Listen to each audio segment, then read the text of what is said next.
Graça e paz, meu querido irmão, minha querida irmã, da parte de nosso Senhor e Salvador Jesus Cristo.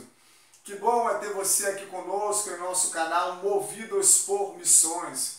Esse canal foi criado com o objetivo de pregar a palavra de Deus, falar da causa missionária. Nos ajude a divulgá-lo, compartilhando, dando seu like, postando os seus comentários. E hoje o canal traz uma novidade para abençoar a sua vida. Nós estamos iniciando a série Heróis da Fé, que falará sobre os missionários que deixaram um legado deslumbrante sobre a face da terra. Nós estaremos falando desses missionários. Eu poderia falar para você ou iniciar essa série falando sobre a vida de William Carey, ou poderia estar falando de John Wesley, mas eu vou abrir essa série intitulada Heróis da Fé, falando sobre a vida dela, a missionária Elizabeth Elliot. E que Deus nos abençoe, que essa mensagem encha o teu coração de coragem para a glória de Deus. Quem foi Elizabeth Elliot? Elizabeth Elliot foi uma missionária, escritora, professora, radialista, conferencista e uma das mulheres mais influentes do mundo contemporâneo. Elizabeth Elliot nasceu no dia 21 de dezembro de 1926 em Bruxelas, na Bélgica. Seus pais foram missionários em solo belga. Mas a história nos diz que Elizabeth Elliot teve pouco contato com a nação bélgica. Ela simplesmente voltou com os seus pais assim que nasceu para os Estados Unidos da América. Vamos dar um salto na vida desta mulher, já aproximadamente com 20 anos de idade. Elizabeth Elliot tem um chamado específico. Elizabeth Elliot ama missões. Esse chamamento queima o coração de Elizabeth Elliot e ela ingressa para uma faculdade protestante muito respeitada no subúrbio dos Estados Unidos, a Wheaton College. Ela queria se preparar para missões. Ela queria alcançar os povos não alcançados, cujas línguas não haviam traduções da Bíblia ainda. Até o dia de hoje, há aproximadamente 1.800 línguas que não tem um versículo sequer traduzido da Bíblia. Então, Elizabeth Elliot começa a se preparar ali no Wheaton College com o desejo de alcançar esses povos não alcançados. É nesta faculdade também que estuda o seu irmão. É nessa faculdade também que estudou Jim Elliot, que também estudou o doutor Russell Shedd. E como foi o encontro de Elizabeth e Jim Elliot? Nós vamos estar vendo agora a imagem de Elizabeth e Jim Elliot. Jim Elliot era um homem carismático. Jim Elliot era um homem preparado também para as missões, que tinha também o mesmo desejo de Elizabeth Elliot de alcançar os povos não alcançados. O interessante, irmãos, é como eles se conheceram. Foi no Natal de 1947, na casa de Elizabeth Elliot. O irmão dela, convidou, Dave, o irmão dela, convidou Jim, porque Jim, no final do ano, não poderia regressar para sua casa, porque era muito longe, e E Dave convidou Jim Elliot para passar o Natal com a família dele. Então foi ali o primeiro contato que Jim teve com Elizabeth Elliot. E Jim ficou desconcertado com a personalidade marcante de Elizabeth Elliot. Jim chegando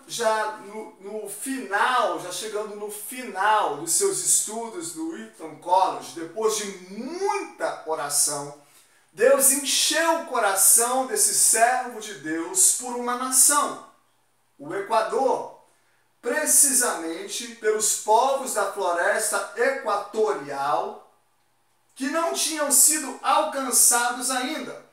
Os alvos de Jim era a temida tribo dos Aucas, uma tribo extremamente hostil ao Evangelho, uma tribo extremamente hostil ao contato com o homem branco e até com as outras tribos ali que cercavam eles. E o que Jim Elliot fez? Estrategicamente falando, ele nunca tinha trabalhado com os índios e ele foi trabalhar com os Quichua. Os Quichua era uma tribo mais aberta, né? E ali ele viajou para o Equador, né? Já com o desejo de alcançar os Aucas, e eles já estavam no Equador. E quanto a Elizabeth Elliot? Elizabeth Elliot, depois que se formou no Eton College, ela já dominava os fundamentos do grego clássico e partiu para uma pós-graduação, uma especialização no Instituto Prairie, no Canadá. Ao término de sua especialização, o Senhor encheu o coração de Elizabeth também pela tribo também pela nação do Equador e pela tribo Auca também. Então o que Elizabeth faz? Ela viaja para o Equador e encontra com Jim e ambos se alegram muito. O mesmo chamamento, a mesma visão, a mesma nação, o mesmo povo, os planos de Deus estavam começando a fazer sentido na vida deste casal tão abençoado por Deus, que nos deixou um legado tão maravilhoso. E juntos eles começam a trabalhar com os Quichua. Eles se casam no Equador, aprendem juntos todas as estratégias, porque missão não é um emocionalismo. Missão envolve preparo, envolve saber linguístico, envolve saber antropológico, envolve saber filosófico, envolve saber cultural, e eles ali estavam se preparando da melhor maneira possível, aprendendo os costumes, aprendendo a cultura. E Elizabeth era muito mais preparada na questão linguística. Com facilidade, Elizabeth compreendeu o dialeto dos Quichua, aprendeu cuidados médicos, cuidado de primeiros socorros, mas o coração de Jim queimava pelos Aucas. E Deus começa a juntar as pessoas. Deus trouxe para a vida de Jim um piloto missionário, Nate Sant, vinculado à missão Asas do Socorro. Ele circulava por toda aquela floresta equatorial, fazendo os registros, fazendo os voos panorâmicos, e Deus de repente junta Jim, Elizabeth e este homem de Deus, Nate Sant, também apaixonado por povos não alcançados. E essas conversas dão origem a orações. Orações individuais, orações coletivas, porque missão, irmãos, não se faz só no campo. Missão começa, em primeiro lugar, através da oração. Orações específicas.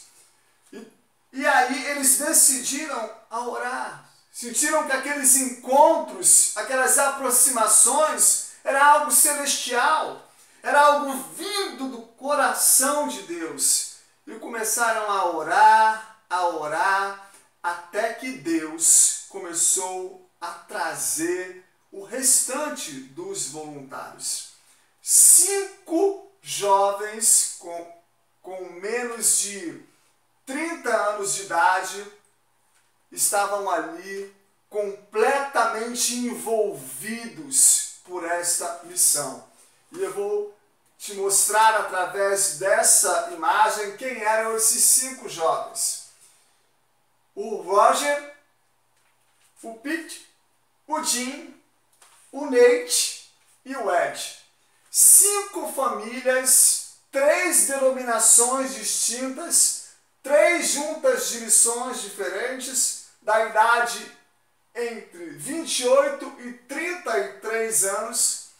Em 7 de setembro de 1955, eles, depois de muita oração juntos, e de crer que esse contato era um contato que vinha dos céus, eles assumem o desafio de alcançar os Aucas, a tribo hostil na floresta equatorial.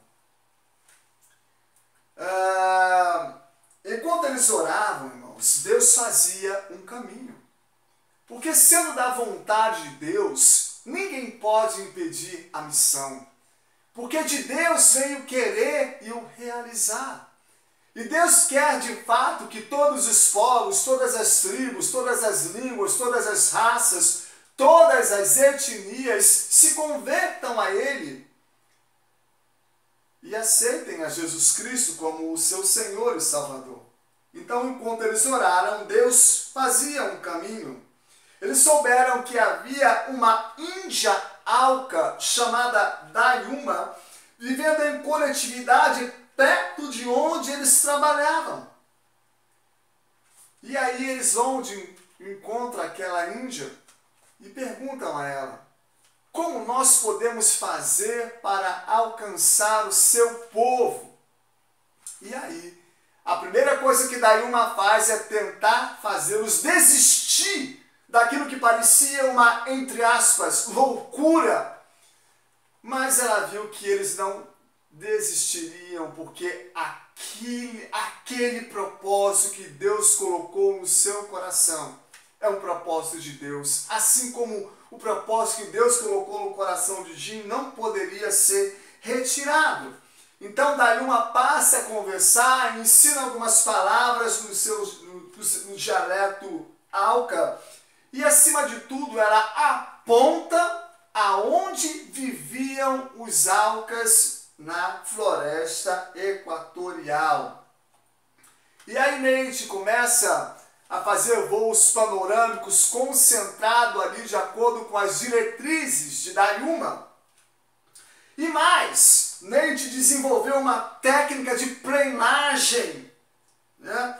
Ele fazia o avião planar no ar, parado, e ali eles começaram a tentar estabelecer um contato com os índios daquela tribo. Como era feito esse contato? Um latão pendurado, né, ali, um latão pendurado ali no avião, né? E ali eles colocavam coisas, os itens de nossa cultura. Passaram a colocar sal, passaram a colocar fitas coloridas, passaram a colocar botões, pente, galinha, né? Tentando apresentar, tentando uma aproximação. Ele voava sobre a tribo, planava o avião, arriava aquele latão e apresentava os elementos da cultura, especialmente o sal. Porque Dayuma disse que todas as comidas deles eram feitas naturalmente. Ou seja, eles não tinham acréscimos de tempero, portanto não conheciam o sal. Primeiro dia, nada. Segundo dia, nada. Terceiro dia, nada. Vamos ver agora aí um mapa, né? Aí da floresta equatorial, aí o Equador. É justamente nesta floresta aí, né, que viviam, nessa parte verde, aonde viviam os Aucas, né? Viviam os Aucas. Então, no primeiro dia, eles não se aproximaram. Segundo dia, não se aproximaram. Terceiro dia, não se aproximaram. Mas no quarto dia, eles não somente se aproximaram, retiraram, né, aqueles itens e colocaram os itens deles. Ou seja, banana, amendoim, rabo de macaco, que deixou certamente esses 5 missionários muito felizes. Extremamente felizes. 6 meses depois que a missão foi colocada em prática, eles passaram juntos o Natal de 1955 e decidiram com as esposas que no dia 3 de janeiro de 1956 eles iriam ao encontro dos Aucas. Iriam aterrissar ali às margens do rio Curarai, o aviãozinho de Neite, e iniciariam a missão para alcançar esses índios hostis que ainda não tinham sido alcançados. Celebração, Natal, né? Os 5 homens de Deus juntos por um propósito divino, suas mulheres, filhos ainda tão pequeninos, né?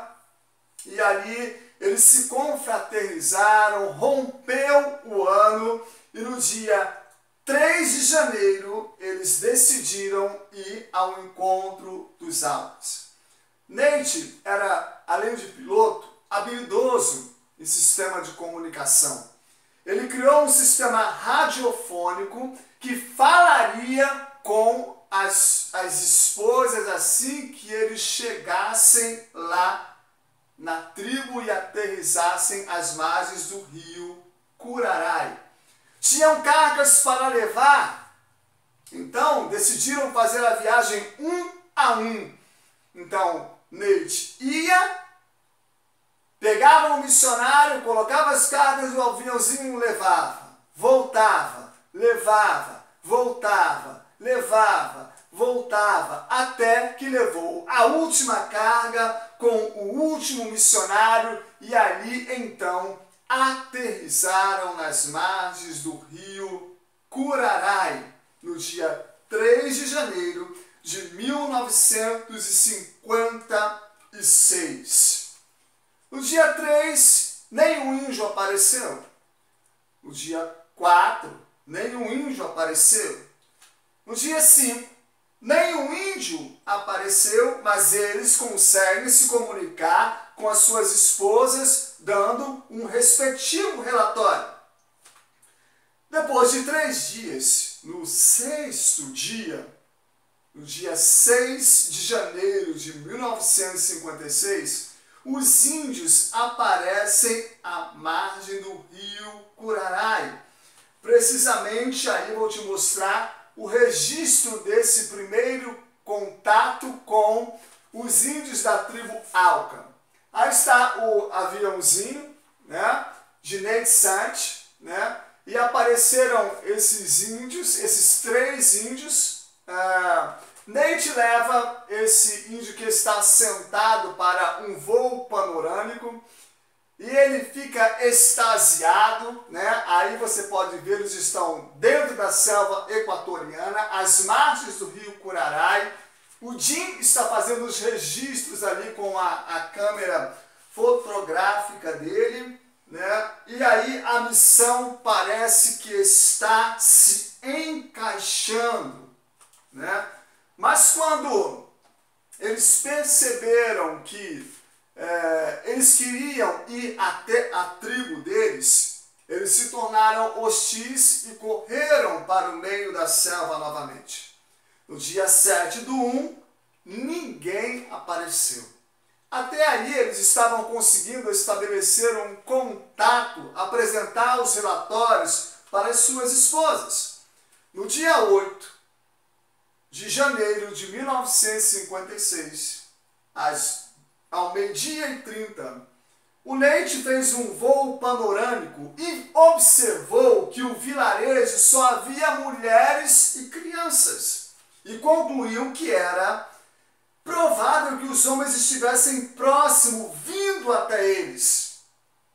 Hoje, imaginou ele, será um dia incrível. Todos os homens da tribo vindo de encontro a nós, e aí haverá a oportunidade de pregar o Evangelho. O primeiro contato com todos eles. E eles combinaram de fazer uma chamada para as esposas, precisamente às 16h30. Só que essa chamada não ocorreu. Foram se passando as horas e Elizabeth Elliot estava dando aula na escola dominical. O coração de Elizabeth começou a ficar apreensivo, mas ela descansou nas promessas do Senhor. O texto que tomava o coração de Elizabeth era o texto de Isaías, quando dizem: olha, quando vocês passarem pelas águas, elas não submergirão vocês. E aí Elizabeth pedia a Deus que ela não ficasse submergida por aquele problema, por aquela situação, por aquele desaparecimento. Meus irmãos, lamentavelmente, eles foram dados como desaparecidos. As primeiras 24 horas, nada, né? Então, as autoridades americanas foram notificadas do desaparecimento desses 5 missionários americanos na floresta equatoriana. As agências missionárias também, que eram 3, foram notificadas, e pelo mundo inteiro começou a se levantar correntes de oração em favor desses homens. O serviço de resgate dos Estados Unidos aéreo foi acionado e não demorou muito vir a trágica notícia que esses 5 missionários haviam sido flechados e o avião completamente destruído. E essa é a imagem que nós temos agora. Aqueles homens que estavam vindo, ao encontro deles, não estavam vindo com o coração aberto. Realmente era uma tribo muito hostil, e os 5 missionários jovens, foram mortos. Parece que às vezes os planos de Deus não fazem sentido. Aonde está Deus numa hora dessa? Ele não comissionou, ele não separou. Meu Deus, aonde o Senhor está? Seria uma pergunta normal até para nós no momento de extrema tristeza. Aí na próxima foto você vai observar, você vai ver as 5 viúvas, com seus filhos tão pequeninos, incluindo Elizabeth Elliot.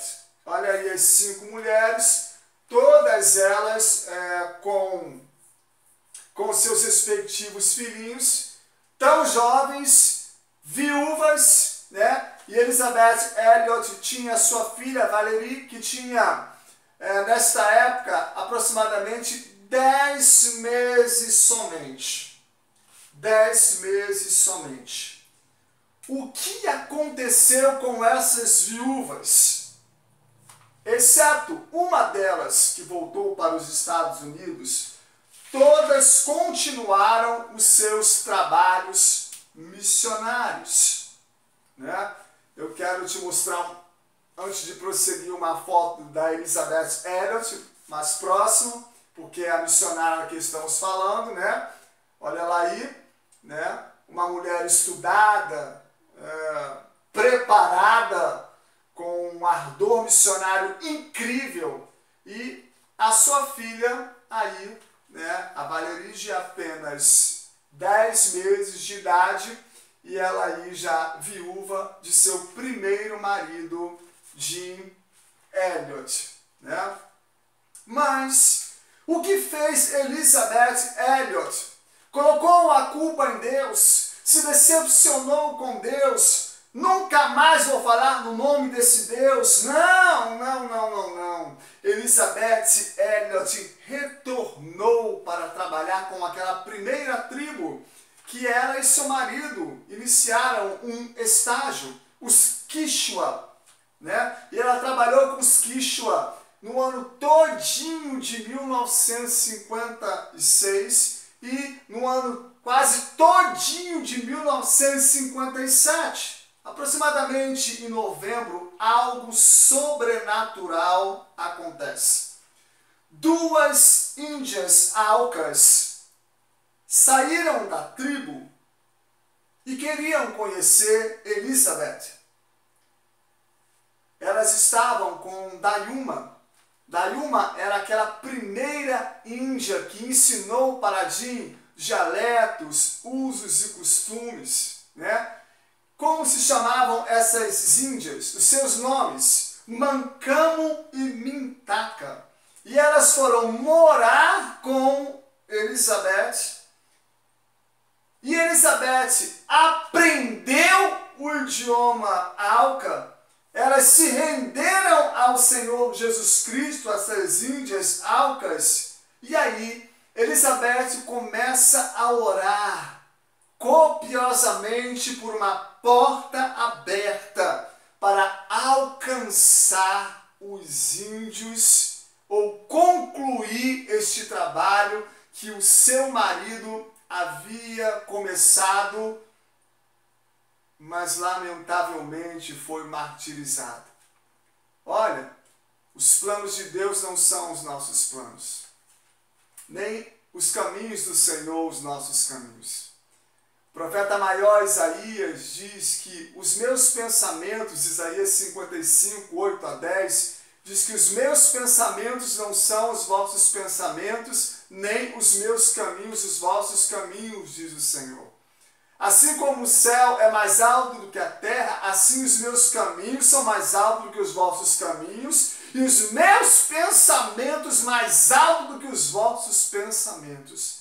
E assim como a chuva cai do céu e para lá não retorna, sem que primeiro regue a terra e dê semente ao semeador e pão ao que come, assim a palavra que sair dos meus lábios não tornará para mim vazia, mas prosperará para o propósito ao qual ela foi designada. A palavra de Deus não pode voltar vazia. Os planos de Deus são mais altos do que os nossos planos e os seus pensamentos mais altos do que os nossos pensamentos. Aquela missão não havia morrido. Elizabeth não ficou decepcionada. Elizabeth se levantou. Há uma obra a ser completada. E aí Deus milagrosamente traz essas 3 índias, Dayuma, Mancamo e Mintaka. E elas foram morar com Elizabeth. Elizabeth passa a aprender aquele idioma. Elizabeth passa a orar fervorosamente. A irmã de Neite, o piloto, é incomodada nos Estados Unidos e decide vir, abandona tudo para somar forças com Elizabeth. Ou seja, 5 homens tentaram fazer esta missão, encabeçada por Jim Elliot, e pereceram e foram martirizados. E agora 5 mulheres que o Senhor havia separado, aleluia, continuariam e completariam aquela obra. Elizabeth Elliot, Raquel, irmã de Neite, Dayuma, Mancamo e Mintaka. 1 ano e 9 meses depois dos sacrifícios, dos mártires, as 3 índias planejam voltar para o convívio dos Aucas. Elizabeth não podia ir a princípio, de pronto, encontrar aquela tribo.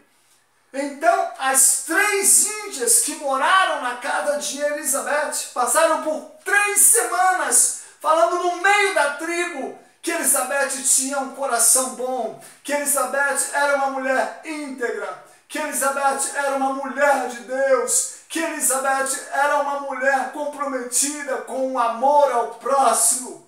Oh, aleluia! E aí, meus irmãos, depois de 3 semanas, os Alcas ouvindo tudo aquilo sobre a vida de Elizabeth Elliot, sai da tribo dos Alcas, 7 homens Alcas, e as 3 índias, Dayuma, Mancamo e Mintaka, convidam Elizabeth Elliot para morar com os Alcas. No dia 8 de fevereiro de 1958, Elizabeth e Raquel vão morar no meio dos Alcas, aquela tribo temida, aquela tribo hostil. Deus estava escrevendo aquela história e a obra que ele começou, ele não ia deixar inacabada. E agora nós vamos ver o primeiro registro aí de Elizabeth Elliot chegando com a sua filha, Valerie, na tribo dos Alcas. Esse é o primeiro registro, 1 ano e 9 meses depois dos sacrifícios dos mártires. Em setembro de 1958, Elizabeth é convidada para morar com os Alcas. A filha de Elizabeth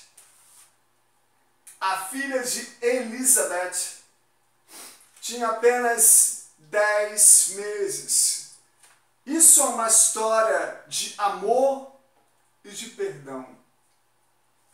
Aquela tribo se converteu, muitos se tornaram pastores. Os filhos de Nate, o piloto, e a filha de Elizabeth Elliot, Valerie, foram batizadas pelos assassinos dos seus próprios pais. Coisa tremenda, não é, meus irmãos? Os planos de Deus jamais se frustrarão. Missionário, missionária, é aquilo que Deus projetou para a sua vida, aquilo que Deus colocou no seu coração, jamais se perderá. Ainda que haja dor, ainda que haja limitações, ainda que haja sofrimento, ainda que haja muitos levantes do inferno, a obra de Deus se cumprirá. Porque as portas do inferno não podem prevalecer contra a igreja do Senhor. Os próprios algozes batizaram os filhos dos missionários. E aí eu quero te mostrar aí a casa que os próprios Alcas construíram para Elizabeth. Assim eles habitavam, né? Aí as casinhas deles, né? E agora eu vou te mostrar o interior dessas casas. Olha aí, as índias, né? Elizabeth já dominava o dialeto dos Alcas, ela aprendeu com Mancamo e Mintaka. Elizabeth e Raquel traduziram a Bíblia para o idioma Alca e trabalharam ali incontáveis anos para a glória de Deus, e toda esta tribo foi ganha ao ponto deles não quererem nem mais saber do nome Alca, que significa selvagens. Após muitos anos de serviço, olha o que essa mulher fez, né? Ela voltou para os Estados Unidos após anos de dedicação no meio dessa tribo dos Alcas, e ela voltou para os Estados Unidos, né? Ela regressa para os Estados Unidos e escreve 24 livros. Em 1969, casa pela segunda vez e após 4 anos fica viúva novamente. Seu marido morre de câncer, mas ela não para, ela é incansável. Em 1970, ela é convidada a participar da composição de análise do estilo literário da Bíblia NVI. Em 1974, torna-se professora de seminário. Em 1977, casa pela terceira vez. E de 1998 a 2001, ela assume nos Estados Unidos um programa diário numa rádio de cunho cristão. Elisabeth Elliot teve uma vida incrível, de um legado muito lindo. E agora eu vou mostrar para você aí o final da vida de Elisabeth Elliot. Olha aí. Elisabeth Elliot, os seus últimos 10 anos de vida, ela viveu de forma reclusa em um quadro progressivo de demência. Seu terceiro marido, cada pessoa que perguntava, ele dizia apenas esta frase: não se preocupem, ela está bem. E Elisabeth Elliot é recolhida pelo nosso Deus Todo-Poderoso às mansões celestiais no dia 15 de julho de 2015, aos 88 anos de idade. E essa história, ela está amplamente divulgada em um dos livros de Elisabeth Elliot, chamado Através dos Portais do Resplendor, de Elisabeth Elliot. Essa história não é contada somente neste livro, ela é narrada também em uma peça chamada Love Above All, Amor Acima de Tudo, e também num filme intitulado Terra Selvagem. Deus abençoe a sua vida e que o testemunho de Elisabeth Elliot tenha edificado o seu coração para a glória de Deus. Poste seus comentários, compartilhe, divulgue este canal para a glória de Deus. O Senhor Jesus te abençoe e cumpra os propósitos dele na sua vida, em nome de Jesus Cristo. Amém. E graças a Deus.